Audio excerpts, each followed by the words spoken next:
Champions trophy தொடரின் இறுதிப் போட்டியில் இந்திய அணி நியூசிலாந்து அணியை வீழ்த்தி 12 ஆண்டுகளுக்கு பின் கோப்பையை வென்றது.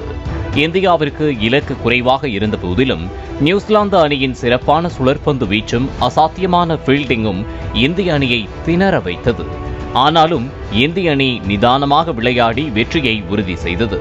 76 ரன்களை குவித்த இந்திய அணியின் கேப்டன் ரோஹித் சர்மாவிற்கு ஆட்டநாயகன் விருது வழங்கப்பட்டது. மேலும் இந்த வெற்றி மூலம் 2019 உலகக்கோப்பை அரையிறுதிப் போட்டிக்கு இந்திய அணி பழித்தீர்த்துள்ளதாக பலரும் சமூக வலைதளங்களில் பதிவிட்டு வருகின்றனர்.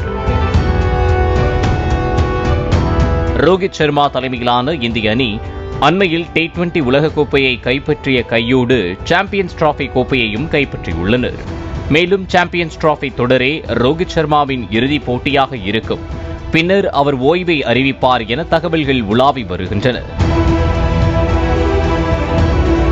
போட்டியின் முடிவுக்கு பின் செய்தியாளர்களை சந்தித்த ரோஹித் சர்மா தான் இப்போது ஒருநாள் தொடரில் இருந்து ஓய்வு பெறப்போவதில்லை, எதிர்காலத்தில் எந்த வதந்திகளும் பரவாமல் இருக்க வேண்டும் என்பதற்காகவே இதனை தெரிவிக்கிறேன் என்று குறிப்பிட்டார். மேலும் தற்போது வரை எதிர்கால திட்டம் எதுவும் இல்லை, நடப்பது அப்படியே தொடரும். நிறைய கிரிக்கெட் விளையாடி இருந்தாலும் இன்னும் ஆட வேண்டும் என்ற தாகம் இருக்கிறது என்று ரோஹித் சர்மா குறிப்பிட்டுள்ளார்.